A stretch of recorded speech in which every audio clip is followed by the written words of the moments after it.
इन दो फैसलों ने टीम इंडिया का जीता हुआ मुकाबला ड्रा कराया, उसी के साथ साथ इस मुकाबले को भी गंवाया।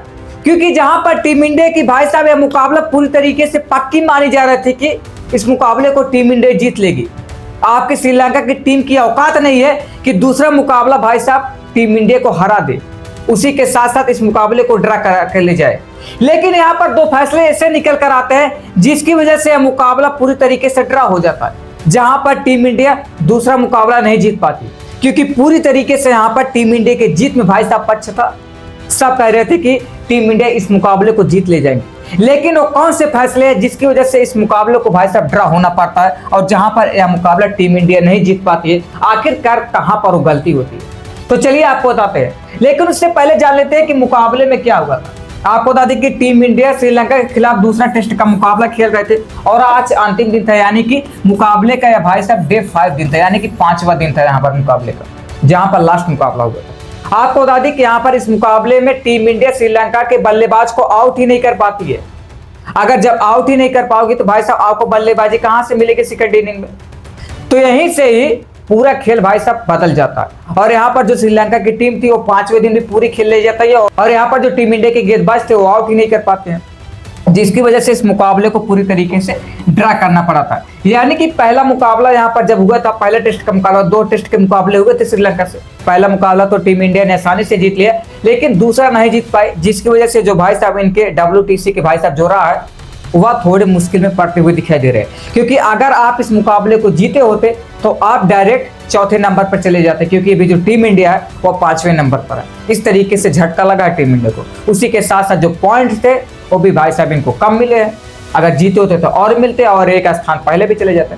लेकिन इस तरीके से नुकसान टीम इंडिया को हुआ है। आपको बता दें कि टीम इंडिया जहां पर पहले इनिंग जब बल्लेबाजी करती है, यानी कि सेकंड मुकाबला खेला जा रहा था, उसकी जब पहली इनिंग यहाँ पर बल्लेबाजी करती है तो 503 रन बनाती है टीम इंडिया और टोटल 9 विकेट गिरे रहते हैं टीम इंडिया के। यानी कि श्रीलंका के गेंदबाज भी टीम इंडिया के विकेट नहीं गिरा पाते हैं। यहाँ पर श्रीलंका की टीम जब सेकंड इनिंग में बल्लेबाजी करने के लिए आती है पहली इनिंग की, तो आपको बता दें कि यहाँ पर 290 रन बनाए रहते हैं श्रीलंका की टीम, टोटल ऑल आउट हो जाती है। उसके बाद टीम इंडिया भाई साहब फॉलो ऑन देती है कि आप जाइए दोबारा फिर खेलिए।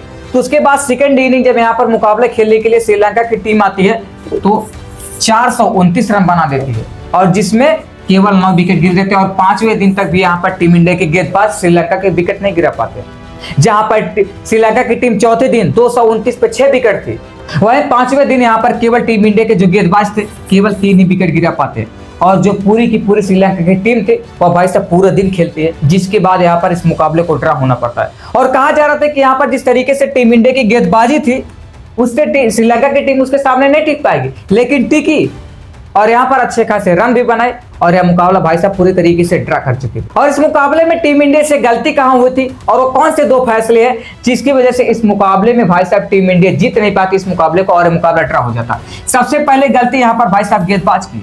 आपको बता दें जो फैसला यहाँ पर लिया जाता है, आपको बता दें कि प्रसिद्ध कृष्णा जो फास्टर गेंदबाज है उनसे केवल 18 ही ओवर कराया जाता है, जो कि फास्टर गेंदबाज है। आपको बता दें कि मोहम्मद सिराज जो एक फास्टर गेंदबाज है 15 ओवर कराया जाता है और आपको बता दें कि जो प्रसिद्ध कृष्णा है वो केवल 57 रन देते, 1 विकेट निकालते 58, यानी कि 18 ओवर देते हैं। उसके बाद मोहम्मद सिराज 15 ओवर डालते हैं, 26 रन देते हैं, 1 विकेट निकालते हैं। आपको बता दें कि मानव सुथार जो कि स्पिनर गेंदबाज है उनसे 41 ओवर कराया जाता है। उसके बाद सारांश सजन जो कि एक स्पिनर गेंदबाज है वो भी भाई साहब 37 ओवर डालते हैं। रविंद्र जडेजा 38 ओवर लगभग 39 ओवर के करीब में डाल रहे हैं। सबसे ज्यादा ओवर तो यहाँ पर स्पिनर को भाई साहब मिल रहा है। और यहाँ पर जो श्रीलंकाई प्लेयर था जिसका नाम सोनल धनुषा था, भाई साहब जिस तरीके से यहाँ पर रन बना था उस स्पिनर के खिलाफ अच्छा खासा रन बना रहे थे, स्पिनर को ठोक रहे थे। लेकिन यहाँ पर तब भी टीम इंडिया जो है स्पिनर को लगा रही थी, फास्टर को नहीं दे रही थी। जहां पर आपके प्रसिद्ध कृष्णा केवल 18 ओवर डालते हैं, मोहम्मद सिराज यहाँ पर 15 ओवर डालते हैं, तो फास्टर को लाना चाहिए था ना जब स्पिनर पिटवा रहे हैं। सबसे बड़ी गलती यहाँ पर निकल कर आ रही कि आप स्पिनर से ज्यादा ओवर कराए। जहां पर स्पिनर रन ठुकवा रहे थे तब भी आप स्पिनर को बार बार ला रहे हो, फास्टर को मौका नहीं दे रहे हो। सबसे ज्यादा यहाँ पर गेंद स्पिनर ही डालते हैं। पहली गलती यहाँ पर टीम इंडिया की रहती है। आपको बता दें कि उसके बाद कप्तान शुभमन गिल भी 2 ओवर डालते हैं, लेकिन यशस्वी जायसवाल और ध्रुव जुरल भी डालते, कुछ नहीं कर पाते। सबसे बड़ी गलती थी इस फैसलों को लेकर। उसके बाद यहाँ पर जो टीम इंडिया की दूसरी गलती निकल कर आती है, क्योंकि टीम इंडिया के पास प्लान बी ही नहीं था। जहां पर श्रीलंका के प्लेयर जिस तरीके से रन बना रहे थे, अगर आपके पास कोई प्लान बी होता तो आप डायरेक्ट भाई से उसे लाकर यहाँ पर रख देते और श्रीलंका की जो प्लेयर थे और जो यहाँ पर अच्छे खासे रन बना रहे थे वो पूरी तरीके से आउट हो जाते। लेकिन कोई प्लान ही भी नहीं था। पहली गलती यहाँ पर गेंदबाज को लेकर हुई, जहां पर स्पिनर ज्यादा कराए, फास्टर कम कराए, और दूसरी इनके पास कोई प्लान भी ही नहीं था।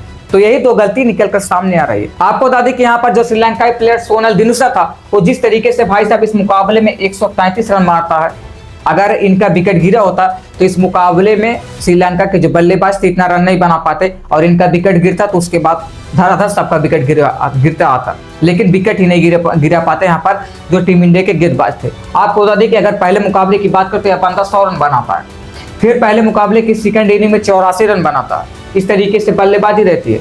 जब दूसरा मुकाबला खेलता है तो यह बंदा 103 रन बनाता है पहले इनिंग में, और दूसरे इनिंग में 133 रन बनाता है। यानी कि 2 टेस्ट के मुकाबले में 3 सेंचुरी अकेले भाई साहब यहाँ पर जो श्रीलंकाई प्लेयर सोनल दिनुसा रहता वो अकेला लगाता है। यानी कि इस तरीके से बल्लेबाजी रहती है। बाकी आपको क्या लगता है कि यहाँ पर जिस तरीके से श्रीलंकाई प्लेयर यहाँ पर बल्लेबाजी किए, ओवर ड्रा होने में सबसे बड़ा कारण निकल कर आ रहा है कि ये जो फैसला लिया गया है इसमें भाई साहब सबसे बड़ा कारण निकल कर आ रहा है? आपने रेकमेंड करके हमें जरूर बताएं। बाकी यदि जानकारी चाहिए तो इस वीडियो में क्लिक करके देख सकते हैं। मिलते हैं नेक्स्ट वीडियो में, तब तक के लिए जय हिंद, जय भारत, वंदे मातरम।